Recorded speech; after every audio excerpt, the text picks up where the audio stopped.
Today we have John McGuirk versus an NGO funded lady talking about a few different topics. Okay, I reacted to this one yesterday, but the actual whole entirety was like 35 minutes and nobody's going to watch that. So I wanted to go back over it and kind of really dig into the deep details of this one, because this one's very, very important. Okay, this one's a groundbreaking one for the people of Ireland. So like, comment, subscribe, let me know your thoughts in the comments down below, and let's hear John McGuirk roast this lady. Can you engage your way through this? I find the whole notion of community engagement utterly hilarious. And it's spewed constantly. Oh, we should just engage. We had more community engagement. That would help people understand. No one ever says that about Ballsbridge, do they? No one ever says if they try to open an iPass centre in Ballsbridge and the locals organise a petition against it and the lawyers come in and all of a sudden the plan is quietly dropped. You don't ever see the Hope and Courage collective on here saying we should engage in community engagement. No, that's only for the working class communities. Yeah, in the working class communities, Coolock, like just deprived areas, they always throw in people that don't speak English, or these sort of UN, EU sort of derived immigration centers, okay, which it's just the government are getting paid to bring people in basically, and it's just to make them richer. They just throw it into these working class areas. They would never put them in Ballybrigan, Dalkey, like really nice places, because the rich people control the laws, guys, and it just makes those poor areas poorer. The famous quote, the rich get richer and the poor get poorer. They're the only ones who need to be engaged with to be made a little bit less offensive in their views. Yeah. It's basically like saying like all the lower class, working class people that are like bigots and racist and stupid and against everything. It's not, guys. That's a ploy by the Marxist left, to basically the liberals to call everybody that's opposed to anything that they say, it's just to shut them down. The entire concept of community engagement is laughable. If you look at the village of Dundrum in County Tipperary, where there is, where not far from where I am, where there's a hotel there that's been derelict for a number of years, which was once a thriving business. And the community really hoped. They really hoped it would come back and be a business again, and new owners came in. No one actually knows who owns the company, who owns it anymore. It's almost impossible to find out. That company, however, has applied to the state for an iPass license, and now it's going to be full of 200 people, which more than doubles the population of that small village. So not only isn't it crazy? He tipped on one area there. Like, you don't even know who owns these hotels, guys. Like I said before, it's like the True Detective season 1. Nobody fucking knows anything. The priests are sleeping with the flipping kids. Then you have flipping the higher ups, the GAA, all these people, shifting people around, and it's just so it's so nefarious. It's so like deep rooted. And when I talk to some people, locals, or I see the locals, they look at me and they give me this scowl, from like a local country village in Ireland, guys, in the West. I just know that they know that I know what they're about, They know that I know what they're about, you know what I'm saying? And it's like Russ Cole, guys, it'll all be exposed one day. You cannot get away with lying and hurting the people, or anyone in that matter. So, very interesting. It's losing its only source of employment. The population is suddenly doubling. And we're told that this can be solved with community engagement, that you just need to... I'm not talking about you, I'm talking about the Hope and Courage collective who tell us this all. They just say, well, we need to be more engaged in the community. But it's like, you lost the hotel, then the doctors aren't there, there's no shops, there's no nothing, there's no resources for all these extra 300 people that get moved into your little country town. Like, and I feel sorry, like I said before, guys, I'm not a dickhead. Like, I'm a flippin' caring, I would like to think that I'm a flippin' friendly, caring guy. I don't want these people to be here either, because they're not going to have a nice life, It's just going to be a shit life for you. You're not going to meet anyone, you're not going to talk to anyone. It's just, you're probably going to resort to crime because there's no way for you to make money. Like, it's just a shit show, guys. This place is being run, horrifically, is the only word for it. It's the big bad far right who are coming in spreading misinformation. No, the reality on the ground is that in community after community in this country, people have seen not only their people being put into towns where there's pressure on services, but actual services taken away. Yeah. In County Tipperary and Clonmel and Nina and other places, there were active cases where their only hotel in the town, the only place people could go to have lunch on a Sunday, was being taken away and turned into an accommodation centre. They were losing employment, they were losing services, and the population was being doubled. And then this idea that you can engage with people and make them accept that, it is laughable. And as I say, if you want proof of the pudding, when they object to these centres going into South Dublin, where there is not one of them, by the way, No one ever says we need to go and engage in community engagement in Ballsbridge because it's patronising, and you don't patronise the middle classes. You only in this country patronise people from deprived communities. It is laughable. You're being I love it. That's perfect. They're patronising the lower class, working class people, and I don't like to use the word lower class. I just mean in terms of wages and household income. Growing up, for like 10 years, I was in, for sure, a lower income household. Okay, now obviously I've worked hard and I'm able to, my family, we've worked hard to get out of that. Okay, but absolutely for like 10, 12 years, we had, not much income. But that's where they put these people, because it's an economics thing, guys. The right, okay, we talk about it from a social standpoint. Well, where are these people coming from?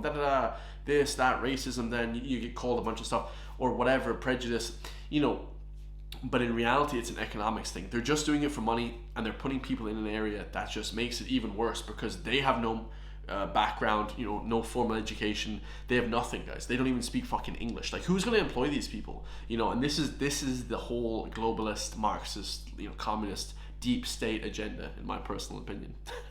Accused of patronization. It very much looks like I am being accused of that, and that is totally not the case. I suppose we've been looking at. Oh God! Hurry up, lady. She's overweight. She can't even speak fast. She can't formulate her thoughts. Like, hurry up, lady. Jesus, be here all fucking day. We work with loads of communities across the country, and instead of the communities we work with are open. Jesus, the worst speaker ever. Could they find somebody more inarticulate, unarticulated than this, if that even is a word? She's just bamboozled my brain, guys. Like, she's so badly articulated. It's just like, hurry up, lady. Okay, this is the NGO, guys. She has the flipping Cruella de Vil, 101 Dalmatians look. Well, what's with these glasses, lady? Come on. They're in Tipperary, they're in Cork and Kerry. They want to welcome people into their communities. They What want is she to even have, saying? Though, universally. Yeah, I mean the majority. So she just completely didn't answer anything. She got roasted by John McGurk, and then she says, "Oh no, people in Kerry, Cork, Galway, Limerick, they want to welcome people." Who? I've never met anyone, and I'm talking about all different nationalities. Nobody from any nationalities. And like I said before, you feel sorry for people if they have to leave war zone and shit. But Ireland isn't like this charity case. Let's just give everyone everything. Like I don't know, man. It's just like a charity case now, Ireland.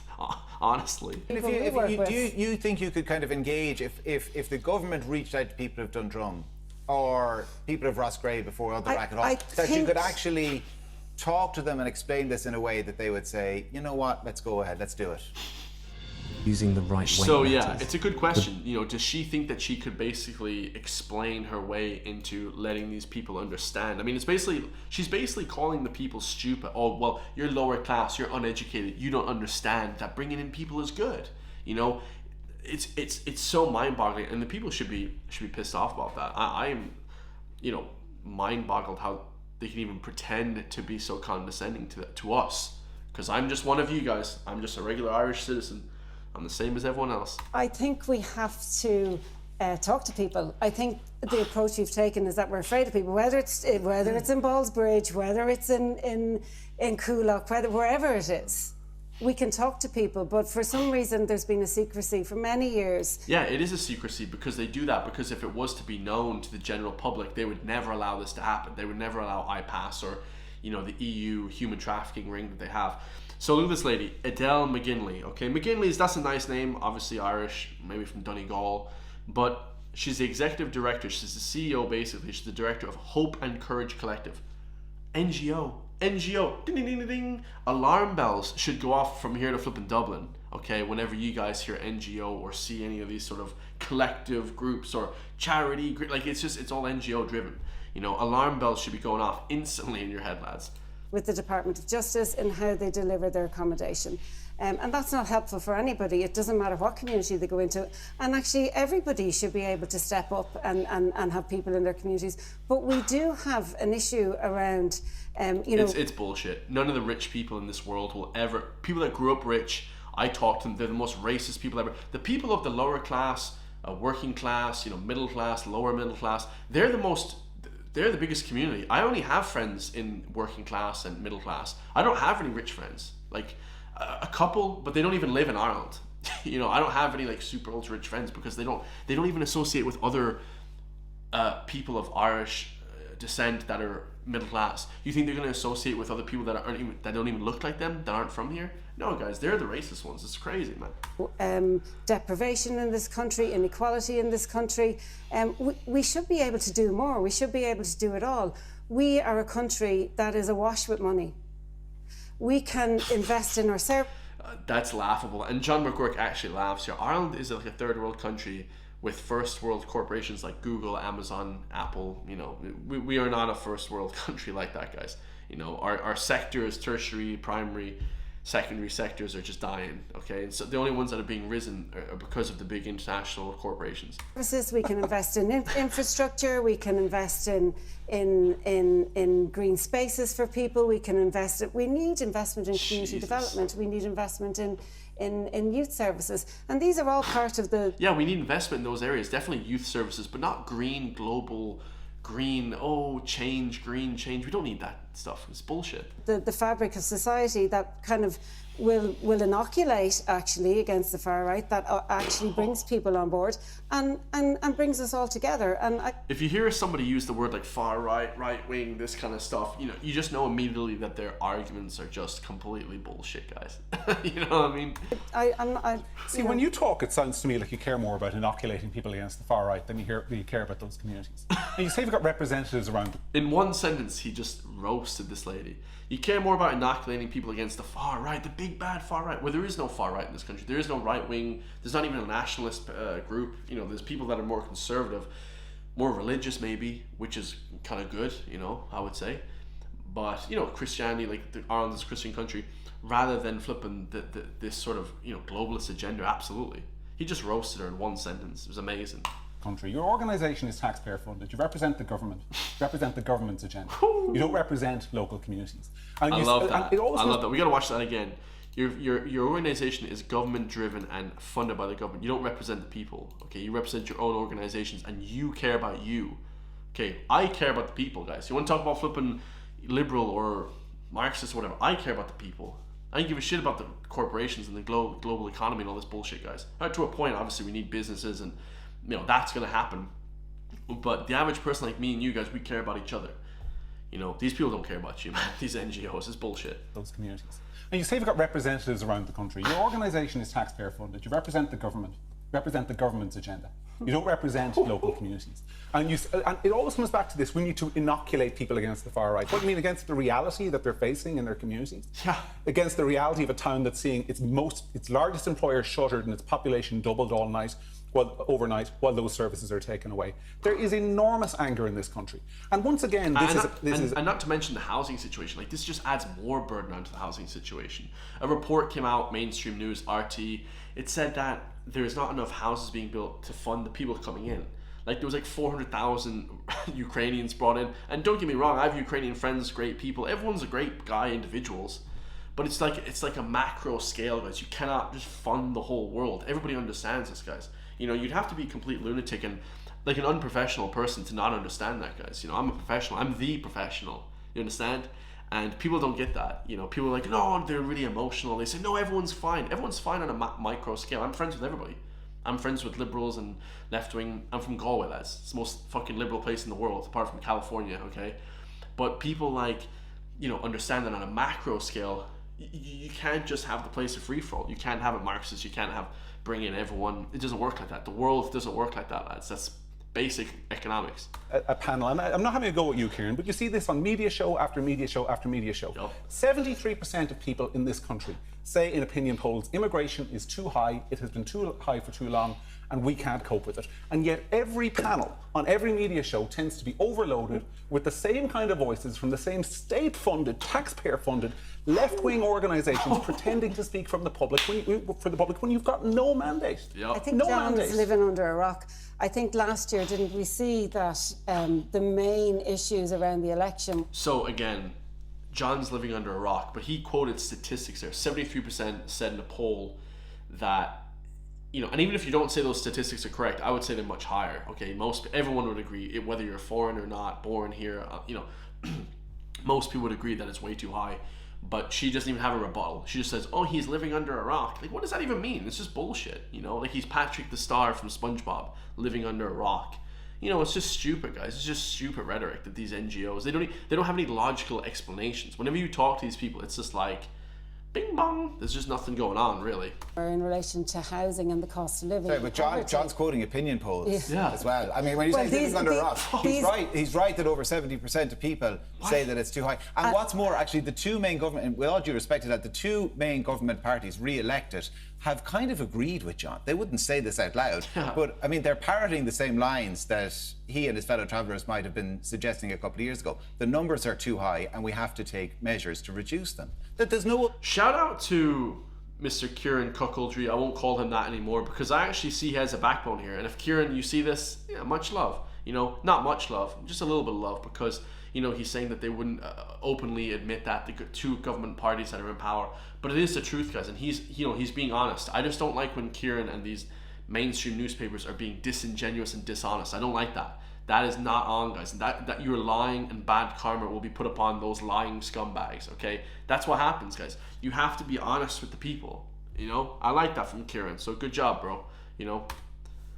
Government parties re-elected have kind of agreed with John. They wouldn't say this out loud, but I mean, they're parroting the same lines that he and his fellow travellers might have been suggesting a couple of years ago. The numbers are too high and we have to take measures to reduce them. That there's no other way to interpret what the government have done in terms of adding countries to the safe lift and more checklists on the border and deportation flights. That's an acknowledgement from the two big parties in this state who represent the majority of people, no offence, Matt. Well, in fact, virtually everything you've said here, Sinn Féin called on them to do so long before they did. Okay, Sinn Féin also agrees with it, okay? And I'm not a supporter of Sinn Féin, not one bit. But, like, everyone agrees with that shit, guys. Come on, like, you're being disingenuous. You're being a liar, bro. Like, you can't be a liar, dude. Like, it's just ridiculous. Sinn Féin as well. They all actually agree with that.